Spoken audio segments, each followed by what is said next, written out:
Silly me, forgot to turn this on. So,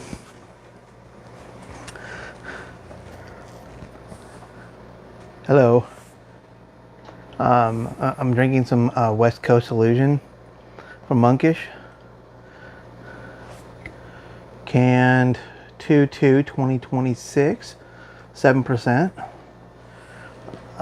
It is February 2026. It's February 24th, 2026. My first video of the year. It's been a while. Just been going to work, coming home. But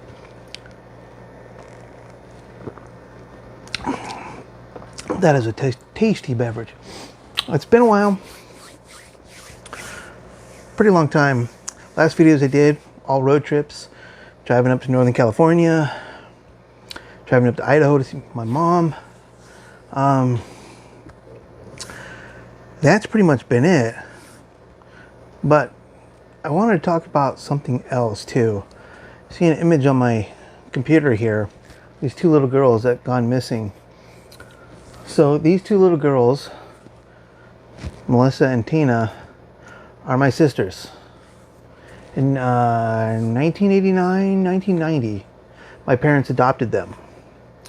And we knew nothing about them other than they were abandoned in a bathroom in Oxnard, California, in the Colonia area. Tina at the time, as you can see, she was very young. She was laying in standing water, and Melissa was able to walk around. She kind of was protecting her. It's pretty amazing. But yeah, they are my sisters. The story broke.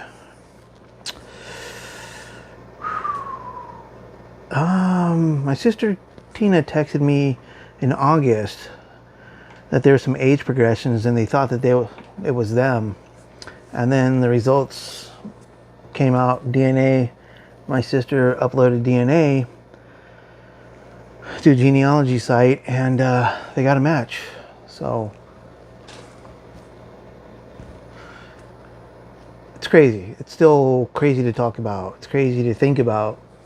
They've been my sisters for 35 years or something like that. And, you know, it's yeah. You'll see them in videos of mine that I have. Just happy as a clam. They were good. Yeah, we had our tiffs, sibling rivalries. I mean, I'm 12 years older than Melissa and 13 years older than Tina. So I was already a teenager when they came along, so I wasn't kind of hip to them aging. I didn't know that was going to happen, that they were going to be really difficult.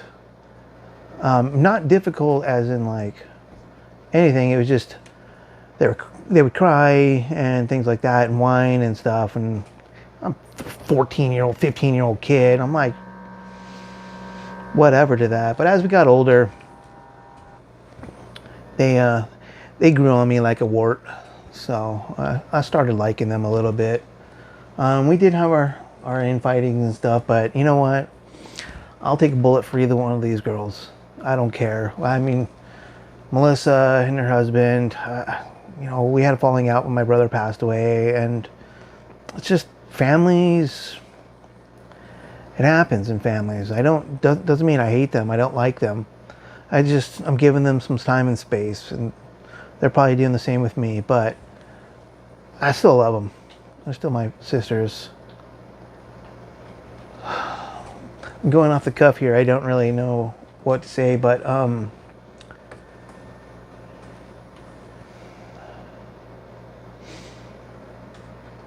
yeah, they have an older sister. Their mom was murdered. That sucks. They don't have a mom. My mom's their mom, and they know that, but their real mom. Anyways,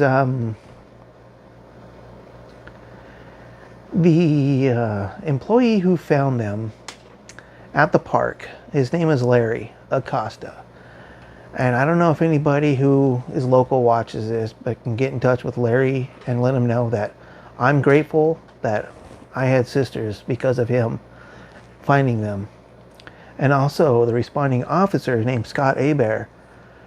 And I don't know if anybody knows him, but if they can let him know, thank you. My dad's name is Larry and my name is Scott. So Larry and Scott found my sisters. So it's pretty crazy. It's pretty crazy. Yeah. Gosh, yeah, we just never thought. So when they were teenagers,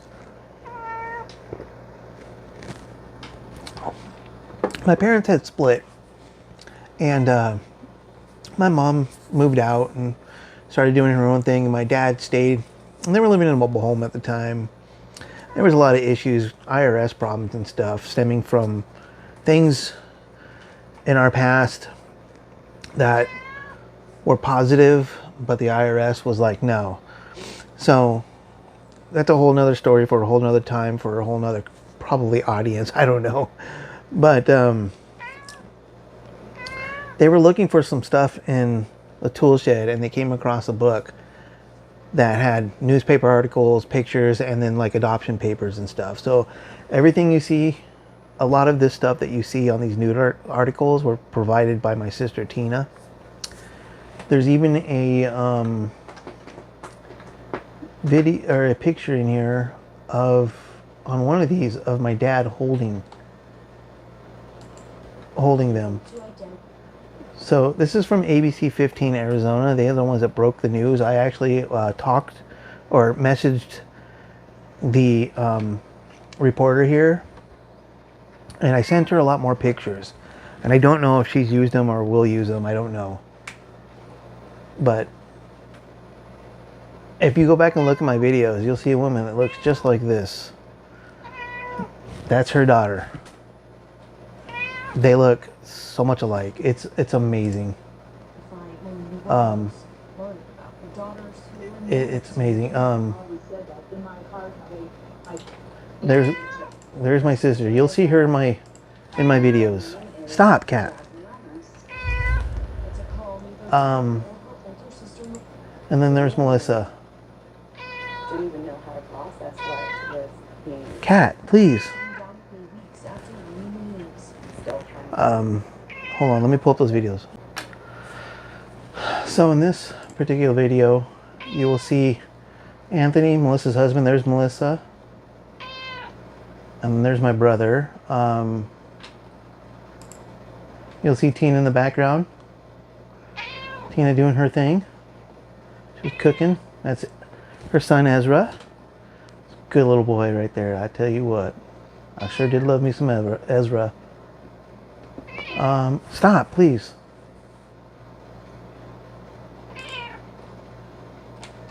But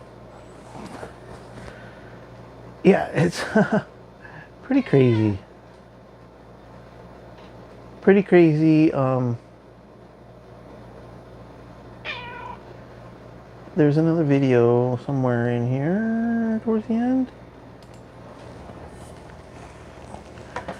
So there's Melissa and her oldest daughter. My mom trying to blow out candles.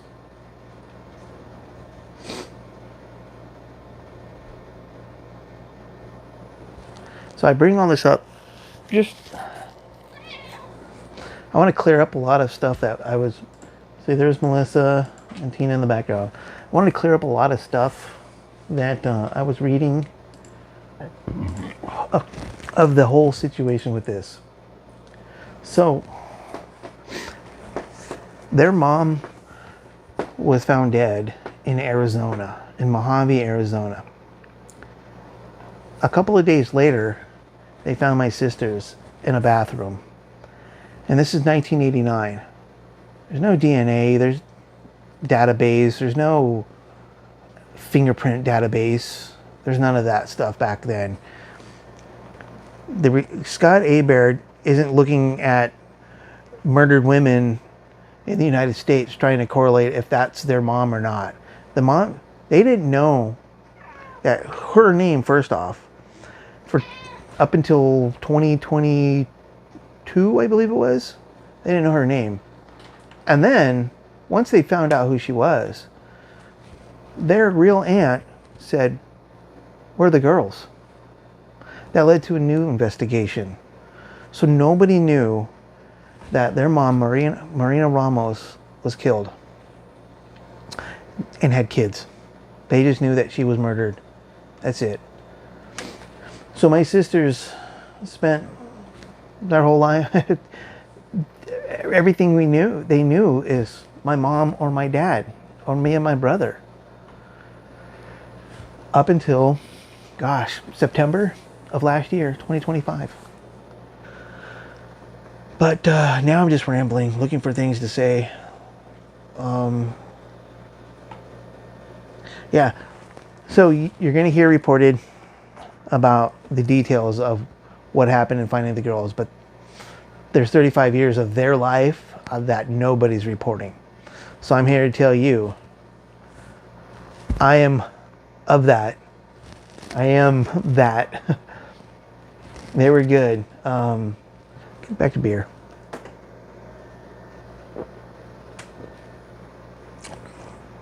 Oh, also, sad news.